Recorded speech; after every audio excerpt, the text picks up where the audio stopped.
একসময় ভারত হাসিনাকে মেরে ফেলবে বিভিন্ন একটা কাহিনী বানিয়ে একটা জঙ্গি নাটক বানিয়ে, ওর তো জঙ্গি নাটক উস্তাদ, আর নিজের ঘরে জঙ্গি নাটক উস্তাদ, পেহেলগামে জঙ্গি নাটক করলো, সারা পৃথিবী জানা যায় এটা ভারতের তৈরি করা নাটক।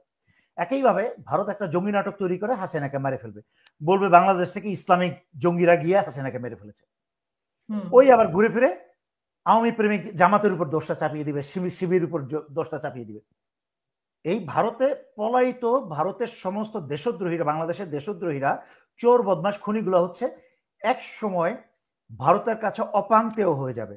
এদের কাছে মানে এটা বলে চুষেও আর কোনো বেনিফিট বের করা যাবে না। তখন এদেরকে হয় পুশিং করবে, আর নয়তো বলবে, তাদেরকে চয়েস দেবে, তোমরা যেখানে ইচ্ছা যাও, অন্য দেশে যাও, we don't care, live our country. কারণ আমাদের বাংলাদেশের মানুষ হচ্ছে কি, যখনই কোথাও সত্য তথ্যের অভাব হয় তখনই কিন্তু অপপ্রচার এবং মিথ্যা তথ্য ছড়িয়ে যায়, তখনই কিন্তু এই যে বিভিন্ন বেড়ে যায়। তো এই সত্য তথ্য মানুষের কাছে প্রচার করা খুব গুরুত্বপূর্ণ। আপনি দেখেন কানাডার সাথে আমেরিকা যখন ট্যারিফ নিয়োগ করলো কানাডার বিরুদ্ধে, কানাডা একটা বিরাট বড় উপকার হলো কানাডার।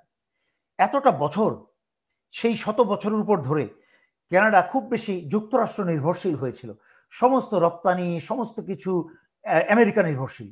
তারা করতো কি, কানাডা হচ্ছে পৃথিবীর মাঝখানে তৃতীয় চতুর্থ পঞ্চম একটা দেশ যার তেলের সম্ভার এত বেশি, তেল, গ্যাস এবং অন্যান্য খনিজ পদার্থ ওয়ান অফ দি বেস্ট আর কি, হায়েস্ট। এই জন্য ট্রাম্প চাচ্ছে তাকে 51তম প্রদেশ হিসেবে কানাডাকে বারবার সে বুকে বলে আসছে। কিন্তু ট্রাম্প এসব কথাবার্তা বলে এবং কানাডার উপরে ট্যারিফ বা কর আরোপ করে যে উপকারটা হয়েছে, সমস্ত কানাডিয়ান একত্র হয়ে গিয়েছে দেশপ্রেমে। এবং যেই কাজগুলো কানাডিয়ানরা করতো এত বছর অবহেলায়, তারা করতো কি, ক্রুড অয়েল মানে খাঁটি তেল না, ভেজাল তেল মাটি থেকে তুলে সেই তেলটাকে তুলে তারা যুক্তরাষ্ট্রে কম দামে সেটা সরবরাহ করতো পাইপলাইন দিয়ে। আর যুক্তরাষ্ট্র করতো কি, সেই ক্রুড অয়েলটাকে, ভেজালটাকে সরিয়ে পরিষ্কার তেল বানিয়ে সেইটাকে আর বেশি দামে আবার কানাডার কাছে উল্টা বিক্রি করতো। তার মানে কি, তারা কইয়ের তেল দিয়ে কই ভেজে সেই কই মাছটাকে আমাদের কাছে আবার আমাদের পয়সায় বিক্রি করতো। কিন্তু কানাডিয়ান এই অথর্ব পলিটিশিয়ানদের জন্য আমাদের সমস্ত নিজস্ব সম্পত্তি থাকার পরও কানাডিয়ানরা নিজস্ব ফ্যাক্টরি, নিজস্ব ক্রুড অয়েল প্রসেসিং ফ্যাক্টরি এগুলো করে নাই। তারা অন্য ছিল শুধুমাত্র যুক্তরাষ্ট্রেই তেল সরবরাহ করবে।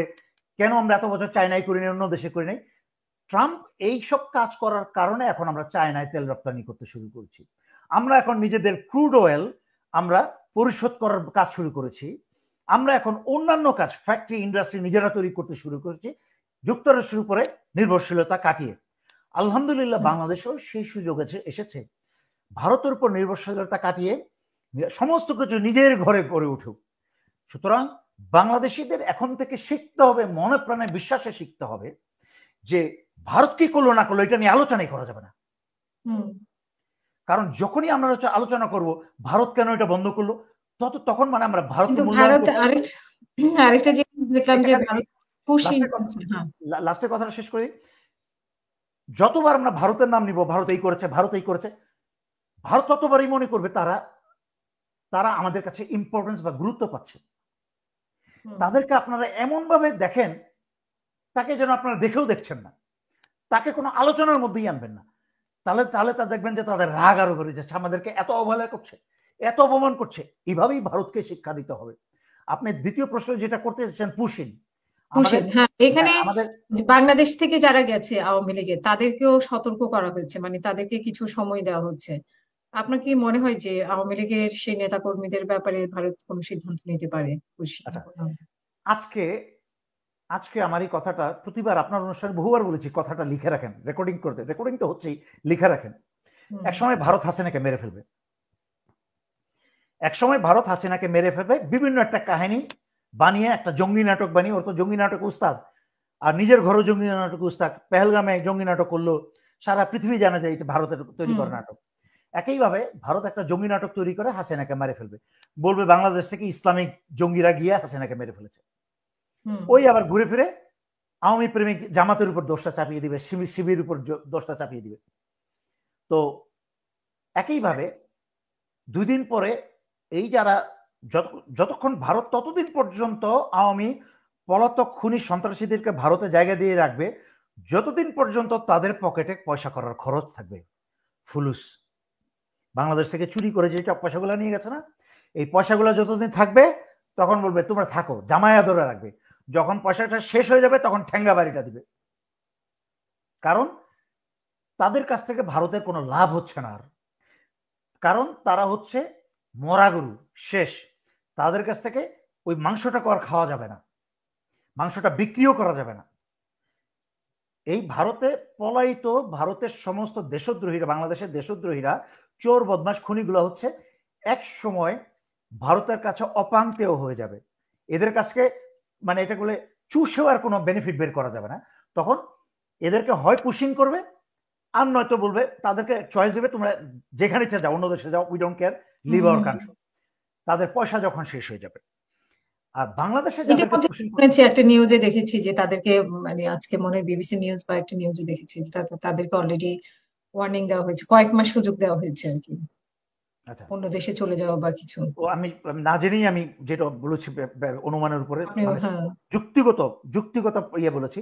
আর বাংলাদেশে অন্যদেরকে যাদেরকে পুশিং করা হচ্ছে, আমাদের বিডিআর কে, আমি বিডিআরই বলে ফেললাম কারণ বিডিআর কথার মুখের মধ্যে থেকে যায়, বিজিবি বলতে মুখে আসে না, কারণ সারা জীবন বিডিআর বলতে বলতে চাকরি জীবন এবং পরবর্তীতেও, তো আমার মনে হয় বিজেপিকে বিডিআরই নাম পরিবর্তন করে দেওয়া উচিত।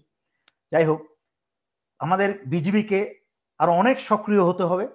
এখন আমি সব জায়গায় দেখি গ্রামবাসী বিএসএফ কে তাড়া করছে, তার পাশে বিজিবিও দাঁড়াচ্ছে, সেই জন্য সাধুবাদ জানাই। সেই জন্যই তো তাদের দায়িত্ব এটা।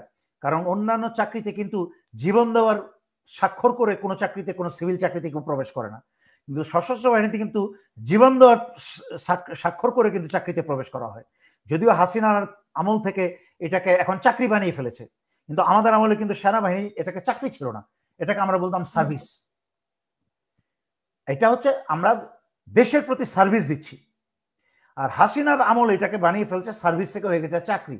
চাকরি তো হয় সিভিল প্রশাসনে, চাকরি করে হচ্ছে সচিবরা, চাকরি করে হচ্ছে জয়েন্ট সেক্রেটারি, চাকরি করে হচ্ছে বিভিন্ন অফিস আদালতের কেরানিরা। সেনা, সশস্ত্র বাহিনীর, প্রতিরক্ষা বাহিনীর, বিজিবির, এরা তো চাকরি করে না, এরা হচ্ছে সার্ভিস ওরিয়েন্টেড জব। তো এই সার্ভিস তাদেরকে বর্ডারে আরো সক্রিয় হতে হবে।